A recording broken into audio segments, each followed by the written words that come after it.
Welcome to bird media. నేను మీ పవన్ కృష్ణమూర్తి. చాలా universities honorary డాక్టరేట్లు ఇస్తారండి. అంటే పిహెచ్డి చేసిన వాళ్ళకి డాక్టరేట్ ఇవ్వడం వేరు. అనేక రంగాల్లో అంటే వారి రంగాల్లో ప్రతిభ చూపించినటువంటి వాళ్ళకి కొన్ని యూనివర్సిటీస్ హానరరీ డాక్టరేట్స్ ఇస్తాయి. అవి ఒక గౌరవ సూచకంగా. కాదనే వాళ్ళు ఎవరైనా ఉంటారా? పిలిచి డాక్టరేట్ ఇస్తారు అంటే. కానీ జనసేన అధినేత, ఆంధ్రప్రదేశ్ ఉప ముఖ్యమంత్రి పవన్ కళ్యాణ్ గారు మాత్రం ఆయన వినయాన్ని చాటుకుంటూ డాక్టరేట్ వద్దన్నారు. సామాజిక సేవ, ప్రజాహిత కార్యక్రమాల్లో చేసిన కృషిని గుర్తిస్తూ తమిళనాడుకు చెందిన ప్రముఖ విద్యాసంస్థ వేల్స్ యూనివర్సిటీ ఆయనకి గౌరవ డాక్టరేట్ ప్రకటించింది.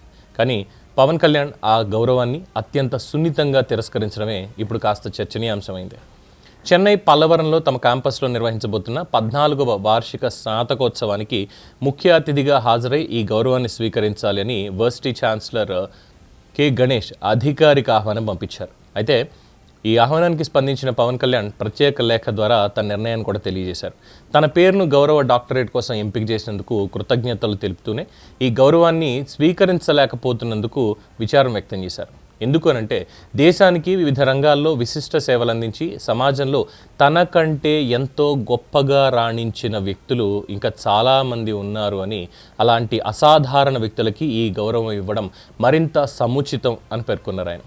అయాచితంగా వచ్చే పదవులు, బిరుదుల కంటే ప్రజాసేవలోనే తనకి నిజమైన సంతృప్తి ఉంది అని పవన్ కళ్యాణ్ తన నిర్ణయం ద్వారా పరోక్షంగా వెల్లడించారు. ప్రస్తుతం ఆంధ్రప్రదేశ్లో కొనసాగుతున్న రాజకీయ పరిస్థితులు, పార్టీ కార్యక్రమాల బిజీ షెడ్యూల్ కారణంగా తాను ఈ స్నాతకోత్సవానికి హాజరు కాలేకపోతున్నానని కూడా ఆయన తన అసక్తతను వివరించారు. సాధారణంగా గౌరవ డాక్టరేట్ అనగానే ప్రముఖులు ఆనందంగా స్వీకరిస్తారు. కానీ పవన్ కళ్యాణ్ మాత్రం నాకంటే అర్హులు ఎంతోమంది ఉన్నారు అంటూ ఆ గౌరవాన్ని తిరస్కరించడం అనేది ఆయన వ్యక్తిత్వాన్ని ప్రతిబింబిస్తోంది అంటూ సోషల్ మీడియాలో అభిమానులు ప్రశంసిస్తున్నారు.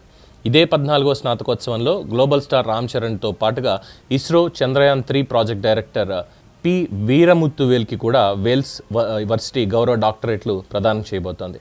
అయితే నాకంటే అర్హులు ఎంతోమంది ఉన్నారు అన్న దగ్గర అది ఆయనకి ఎలా వచ్చింది అనేదానికి ఆంజనేయ స్వామి భక్తులు కదా ఫ్యామిలీ, అక్కడి నుంచి వచ్చిందేమో అనుకుంటున్నా. నాకు సడన్గా గుర్తొచ్చింది ఆ మాట అన్న దగ్గర.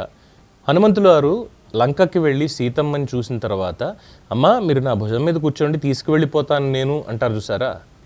అక్కడ హనుమంతుడు ఒక మాట అంటాడు సీతమ్మతోటి, ఇలా దాటొచ్చావు కదా, మరి ఏమిటి నువ్వు చూస్తేనేమో ఇలా ఉన్నావు అంటే, అప్పుడు తన విశ్వరూపాన్ని ప్రదర్శించిన తర్వాత, లేదు రావణాసురుడు ఇలా తీసుకొచ్చాడు కాబట్టి యుద్ధంలో రావణుణ్ణి చంపిన తర్వాతే రాముడే నన్ను తీసుకెళ్ళాలి అని సీతమ్మ చెప్తుంది. అప్పుడు అమ్మ మీరు భయపడక్కర్లేదు, నాకంటే ఇంకా గొప్ప వానర వీరులు రాముల వారి దగ్గర ఉన్నారు, అక్కడ ఖచ్చితంగా రాముల వారు వారధి నిర్మించుకుని మరి వచ్చి తీసుకువెళ్తారు, భయపడద్దు అంటారు సరే. అంటే హనుమంతుడిని భవిష్యత్ బ్రహ్మగా మనం చెప్పుకుంటాం మన పురాణాల ప్రకారం. అలాగే ఆయన వ్యక్తిత్వం, ఆయన మాట తీరు ఇవన్నీ కూడా నేర్చుకుని మనం ఆచరించవలసినటువంటి లక్షణాలు. అంటే మన దగ్గర ఉన్నటువంటి గొప్పతనం, మనం గొప్ప తప్పులేదు, కానీ మనకంటే గొప్పవాళ్ళు ఇంకా ఎంతోమంది ఉన్నారు. ఎవరన్నా అనొచ్చు మీరు గొప్పవాళ్ళు కదండి అని. లేదండి నేను మామూలు వాడిని, ఇంకా గొప్పవాళ్ళు ఎంతోమంది ఉన్నారు, నేనేదో చిన్న పని చేసుకుంటున్నాను అని అంటాను చూసారు ఇన్ జనరల్గా. అలాగా హనుమంతుడి వ్యక్తిత్వం పవన్ కళ్యాణ్ గారు కూడా ఇక్కడ అదే చూపించారు అనేది ఇది నా వ్యక్తిగత అభిప్రాయం. ఇది నేనేమి ఆపాదించేటువంటి కార్యక్రమం కానే కాదు. అంటే మనకి రామాయణం నేర్పించినటువంటి దాంట్లో ఇది కూడా ఒకటి అనేదే చెప్పదగినటువంటిది.